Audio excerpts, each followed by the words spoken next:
Assalamualaikum warahmatullahi wabarakatuh. Nama saya Muhammad Fikri Rahman Husaini, mahasiswa YIN Syekh Nurjati Cirebon, jurusan Ilmu Al-Quran dan Tafsir. Pada video ini saya akan sedikit mereview buku The History of the Quranic Text bab ke-7 dan ke-8. Pada bab ke-7 dalam buku The History of Quranic Text menjelaskan tentang Mushaf Utsmani.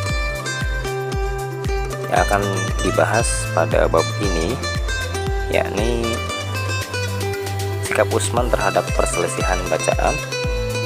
Utsman menyiapkan mushaf langsung dari suhuf, dan terakhir Utsman membuat naskah mushaf sendiri. Yang pertama, sikap Utsman terhadap perselisihan bacaan. Hudzaifah bin Al-Yaman mengingatkan khalifah pada tahun 25 Hijriah, dan pada tahun itu juga Utsman menyelesaikan masalah perbedaan yang ada sampai tuntas. Kedua, Utsman menyiapkan mushaf langsung dari suhuf. Berdasarkan pada riwayat pertama, Utsman memutuskan berupaya dengan sungguh-sungguh untuk melacak suhuf dari Hafsah, mempercepat menyusun penulisan, dan memperbanyak naskah. Terakhir, Utsman membuat naskah mushaf sendiri. Pertama yang dilakukan Utsman yakni pelantikan sebuah panitia yang terdiri dari 12 orang untuk mengawasi tugas ini. Identitas 12 orang ini bisa dilacak melalui beberapa sumber. Penyusunan sebuah naskah sendiri selanjutnya dilakukan Utsman. Kemudian Utsman mengambil suhuf dari Aisyah sebagai perbandingan. Dan terakhir Utsman mengambil suhuf dari Hafsah guna untuk melakukan verifikasi. Jadi pada waktu itu naskah yang dibuat sendiri oleh Utsman telah dibandingkan dengan suhuf resmi yang sejak semula ada pada Hafsah.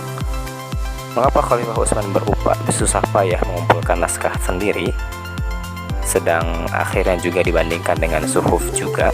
Alasan yang paling mendekati kemungkinan barangkali sekedar upaya simbolik.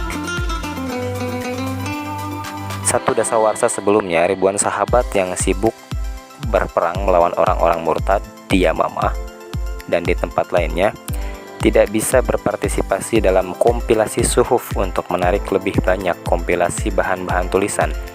Naskah mushaf tersendiri memberi kesempatan kepada sahabat yang masih hidup untuk melakukan usaha yang penting ini.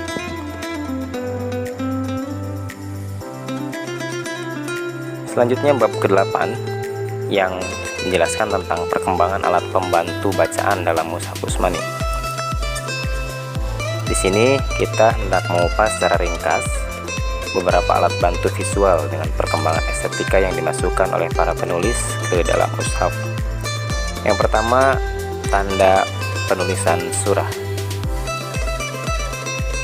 Pada awalnya, mushaf Utsmani tidak memiliki pemisah surat. Permulaan tiap surat bisa diketahui dari ungkapan kalimat Bismillahirrahmanirrahim yang biasanya ditulis dengan jarak sedikit lebih senggang.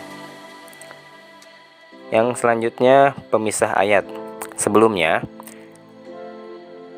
pemisah ayat yang panjang disisipkan tidak tampak adanya penggunaan cara yang ditetapkan.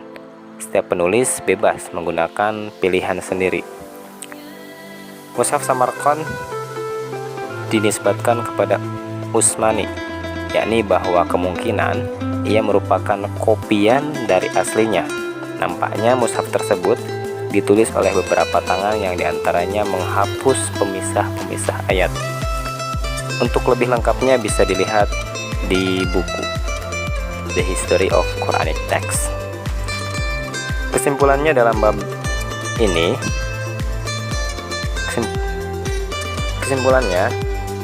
dalam bab yang lalu telah kita jelaskan sikap kepedulian Al-Hajjaj dalam pencarian letak 1/4 dan 1/7 Al-Quran. Tak lama kemudian, sekitar abad pertama Hijriah, mushaf dikelompokkan ke dalam 7 bagian yang disebut manazil. Kemudian pada abad ketiga Hijriah, muncul kesimpulan lain yang mengelompokkan Al-Quran ke dalam 30 bagian juz. Pembagian ini adalah sebagian perkembangan kajian yang dilahirkan oleh Al-Hajjaj dan telah berfungsi sebagai alat yang bermanfaat untuk semua orang yang mau memakainya. Mungkin itu saja yang bisa saya sampaikan. Terima kasih sudah menonton. Mohon maaf apabila masih banyak kekurangan. Assalamualaikum warahmatullahi wabarakatuh.